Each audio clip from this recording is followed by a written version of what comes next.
Hello दोस्तों, कैसे हो आप। मेरा नाम राशिद और स्टडी कैंपस में आपका बहुत बहुत स्वागत है। दोस्तों, जैसे कि आपने थंबनेल देख लिया होगा, आज मैं आपके लिए पंचायती राज व्यवस्था से बहुत ज़्यादा महत्वपूर्ण क्वेश्चंस लेकर आया हूं। और वो क्वेश्चंस आपके विभिन्न एग्जामों में पूछे जाते हैं। अभी यूपी ट्रिपल एससी ने आज ही अपना नोटिस जारी कर दिया है कि वो पीटी के एग्ज़ाम कराएगी, और उसमें सिलेबस भी उन्होंने दे दिया। और उसी के हिसाब से मैं यहाँ पर अपनी टेस्ट सीरीज लेकर आया हूँ। तो दोस्तों, जो भी आप मेरे चैनल पे नए हो, प्लीज़ चैनल को सब्सक्राइब कर लेना, बेल आइकन दबा देना, ताकि आपको पल पल की अपडेट मिलती रहे। और दोस्तों, पंचायती राज व्यवस्था एक ऐसा टॉपिक है जो स्टेट के सभी एग्जाम में पूछा जाता है। बच्चे हमेशा इसको इग्नोर कर देते हैं, परंतु यहाँ से बहुत ज़्यादा क्वेश्चन पूछे जाते हैं। तो आइए स्टार्ट करते हैं। आज का सवाल पहले आपके लिए। नगर निगम के प्रमुख को कहते हैं नगर अधीक्षक, नगर प्रधान, मेयर या चेयरमैन। तो ये क्वेश्चन आपके लिए है। आप कमेंट बॉक्स में इसका आंसर बता देना। आंसर क्या होना चाहिए इसका। मैं दोबारा रिपीट कर रहा हूँ, नगर निगम के प्रमुख को क्या कहते हैं।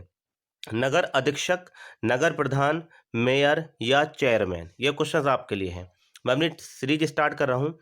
हिंदी कितने प्रतिशत भारतीयों की मातृभाषा है। दोस्तों, ये बहुत ज़्यादा इंपॉर्टेंट है। और चूंकि आज 21 फरवरी है जब ये वीडियो मैं बना रहा हूँ, तो आज ही के दिन अंतर्राष्ट्रीय मातृभाषा दिवस होता है। यानी कि अंतर्राष्ट्रीय मातृभाषा दिवस मनाया जाता है। तो हमारी जो राष्ट्रभाषा है, आप इसको मातृभाषा भी कुछ हद तक कह सकते हैं कि हमारी मातृभाषा हिंदी है। और ये क्वेश्चन आपके लिए है कि कितने प्रतिशत भारतीय मातृभाषा हिंदी बोलते हैं। ठीक है, यह कितने प्रतिशत लोगों की मातृभाषा हिंदी है। तो जल्दी बताओ दोस्तों।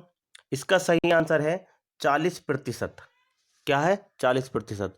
चूंकि हिंदी जो है 10 राज्यों में और एक केंद्र शासित प्रदेश दिल्ली, यानी कि टोटल 11 राज्यों में बोली जाती है। ठीक है, दिल्ली, हरियाणा, उत्तर प्रदेश, राजस्थान, ठीक है, बिहार, झारखंड, छत्तीसगढ़, इन राज्यों में हिंदी बोली जाती है। ठीक है, टोटल 11 राज्य हैं ये। आगे क्या है, भारतीय संविधान में कितनी भाषाओं को अनु अनुसूचित भाषा का दर्जा दिया गया है। ठीक है, कितनी भाषाओं को अनुसूचित भाषा का दर्जा दिया गया है। तो दोस्तों, इसका सही आंसर है 22 भाषाओं का। दोस्तों, जब हमारा संविधान बना था, तो हमारे संविधान में, यानी कि मूल संविधान में 14 भाषाओं का उल्लेख था। लेकिन 21वें संविधान संशोधन 1967 में एक नई भाषा सिंधी को इसमें ऐड कर दिया गया। दोस्तों 71वें संविधान संशोधन के तहत इसमें 3 भाषाओं को जोड़ा गया था, मणिपुरी, कोंकणी और नेपाली। ठीक है, फिर उसके बाद में 4 भाषाओं को और जोड़ा गया।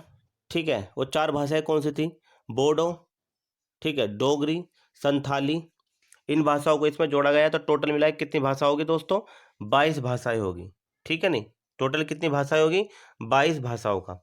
राज्य पुनर्गठन आयोग की रिपोर्ट कब लागू की गई थी?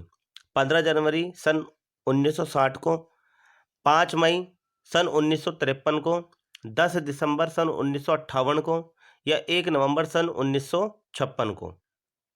तो दोस्तों, इसका सही आंसर है 1 नवंबर सन 1956 को।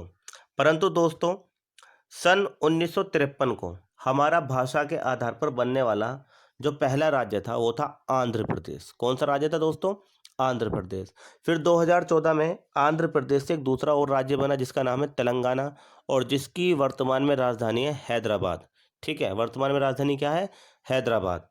तो दोस्तों, ये फजल अली आयोग था जिसने 1 नवंबर सन 1956 को अपनी रिपोर्ट प्रस्तुत की थी, राज्य पुनर्गठन आयोग की। ठीक है, तो यहाँ से बहुत सारे क्वेश्चन आपके बन गए।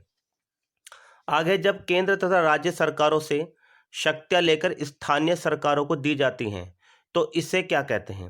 सत्ता का केंद्रीकरण, स्वायत्त निकाय, स्थानीय निकाय शासन, सत्ता का विकेंद्रीकरण। दोस्तों, सत्ता का विकेंद्रीकरण का मतलब ये होता है, एक तो सत्ता का केंद्रीकरण, इसको समझो। सत्ता का केंद्रीकरण से मतलब ये है कि केवल और केवल शक्तियां केंद्र के पास में हो जाना, यानी किसी एक भी सरकार के पास में हो जाना। ठीक है, स्थानीय निकाय, ये इसका सही आंसर है। जब केंद्र तथा राज्यों से शक्तियां लेकर स्थानीय सरकारों को दी जाती हैं, तो उनको क्या बोला जाता है? स्थानीय निकाय शासन। सत्ता का विकेंद्रीकरण क्या होता है? सत्ता का विकेंद्रीकरण ये होता है जब केंद्र और राज्यों के बीच में शक्तियों का बंटवारा हो जाए, जब केंद्र और राज्यों के बीच शक्तियों का बंटवारा हो जाए। ठीक है, तो इसका सही आंसर क्या है?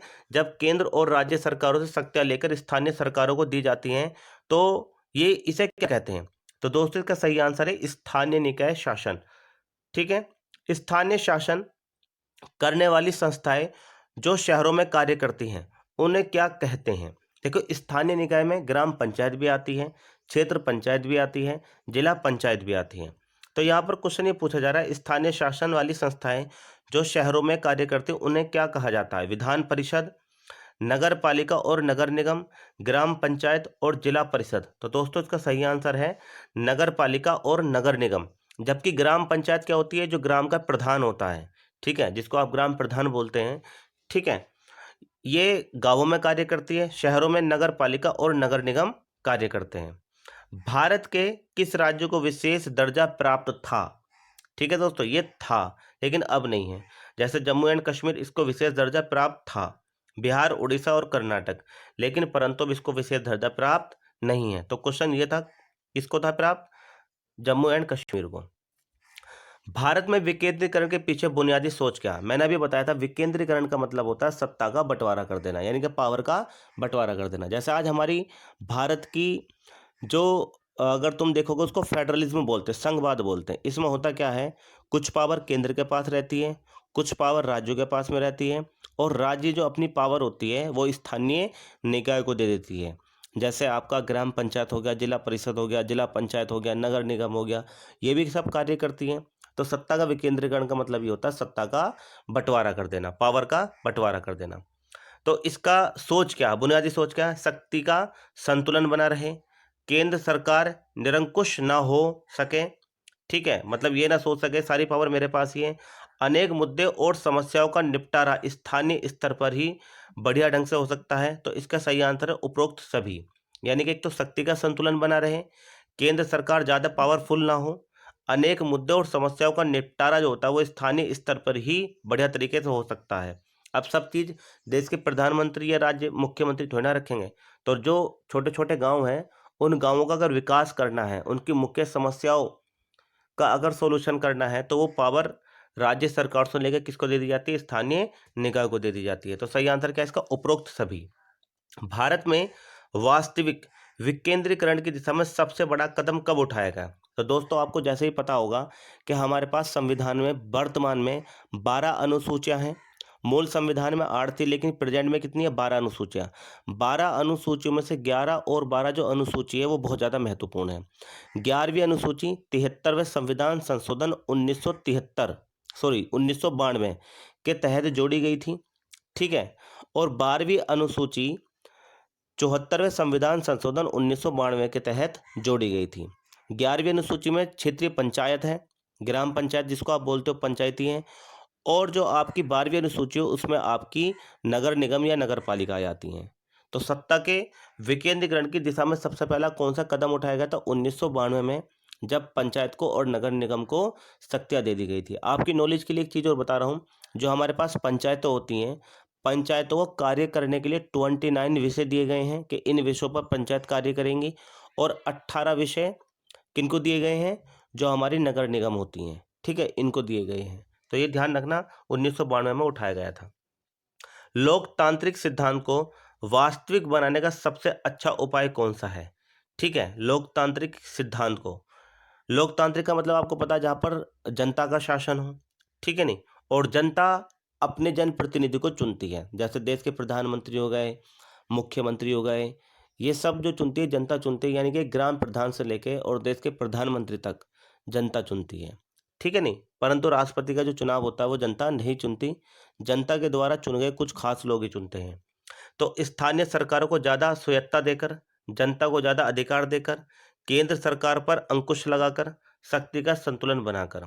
तो दोस्तों लोकतांत्रिक सिद्धांत का मतलब ये होता है जहाँ पर जनता का शासन हो और जनता अपने जनप्रतिनिधियों को चुनती है। तो इसका सही आंसर क्या होता है? स्थानीय सरकारों को ज़्यादा स्वायत्ता देकर। स्थानीय सरकारों का मतलब क्या? जो ग्राम पंचायत हो गई, जो क्षेत्र पंचायत हो गई, जो आपका जिला पंचायत हो गई, ठीक है, इनको स्वायत्ता देकर, यानी कि इनको शक्ति देकर। ये लोकतांत्रिक सिद्धांत का वास्तविक उपाय है।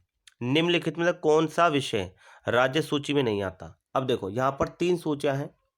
अनुसूची नंबर 7 में 3 सूचियाँ, केंद्र सूची, राज्य सूची और समवर्ती सूची। तो दोस्तों केंद्र सूची में कानून बनाने का अधिकार केंद्र सरकार को होता है और उसमें उनके पास वर्तमान में 100 विषय हैं जिन पर वो कानून बना सकती है। जैसे रक्षा, जैसे विदेश मामले, ठीक है, वीज़ा, पासपोर्ट, परमाणु ऊर्जा, वैज्ञानिक शोध, ठीक है, टेलीफ़ोन और आपका डाक तार, डाकखाने, रेलवे, ठीक है। इन सब पे कानून बनाने का अधिकार किसको है? केंद्र सरकार को, ठीक है। राज्य सूची का विषय कौन-सा होता है? जिस पर राज्य सरकारें केवल कानून बना सकती हैं। जैसे पुलिस हो गया, व्यापार हो गया, कृषि हो गया, अस्पताल हो गए, स्वास्थ्य हो गया, ठीक है। इसके अलावा बाज़ार हो गए, स्थानीय मेले हो गए और जो आपका लोकल स्वशासन होगा वो इसके अंडर आता है। कृषि इसके अंतर्गत आता है और आपका जो पुलिस होता है, पुलिस विभाग भी किसके अंतर्गत आता है? राज्य सूची के अंतर्गत आता है, ठीक है। तो इसमें क्वेश्चन पूछा गया है कि कौन सा विषय निम्नलिखित में कौन सा विषय राज्य सूची का नहीं है? तो दोस्तों इसमें सही आंसर क्या होगा? रक्षा। रक्षा केंद्र सरकार का विषय है, राज्य सूची का विषय नहीं है, ठीक है। वे विषय जो किसी सूची में नहीं आते वह किसके आधार क्षेत्र में चले जाते हैं? ये वेरी वेरी इंपॉर्टेंट क्वेश्चन है, कई बार एग्जाम में पूछा गया। वे विषय जो किसी भी अधिकार क्षेत्र में नहीं आते, ना तो केंद्र का हो, ना वो राज्य का हो, ना वो समवर्ती का हो। तो ऐसे जो किसी भी क्षेत्र में नहीं आते वो सीधा केंद्र सरकार के अधीन चले जाते हैं, यानी किसके पास चले जाते हैं? संघ सूची में। कहाँ पर आ जाते हैं दोस्तों? संघ सूची में। चलो नेक्स्ट क्वेश्चन देखते हैं। ग्राम पंचायत के पंचों के अध्यक्ष को क्या कहते हैं? मुखिया, वार्ड सदस्य, सरपंच या ग्राम प्रधान? तो दोस्तों अधिकतर इसको ग्राम प्रधान कहते हैं, लेकिन इसको बोला जाता है सरपंच। ग्राम पंचायतों के पंचों के अध्यक्ष को क्या बोलते हैं? सरपंच। क्या बोलते हैं दोस्तों? सरपंच बोलते हैं। नीचे भारत में शासन के अलग अलग स्तरों तथा उनके कानून बनाने का अधिकार क्षेत्र के जोड़े दिए गए हैं, इनमें कौन सा जोड़ा सही मेल वाला नहीं है? तो सही आंसर क्या है इसका? पहले आप देखना कौन सा मेल वाला नहीं है। तो केंद्र सरकार संघ सूची पे कानून बनाती है, बिल्कुल सही है ये वाला पॉइंट। राज्य सरकार राज्य सूची पर कानून बनाती है, बिल्कुल सही है। स्थानीय सरकार अवशिष्ट शक्तियां, केंद्र और राज्य समवर्ती सूची। तो दोस्तों आपको जैसे पता है कि केंद्र और राज्य समवर्ती सूची के अधीन अपने कानून बनाते हैं दोनों मिलकर। स्थानीय सरकार अवशिष्ट शक्तियां, ये बिल्कुल गलत है। अवशिष्ट शक्तियां केंद्र के पास है। किसके पास है दोस्तों?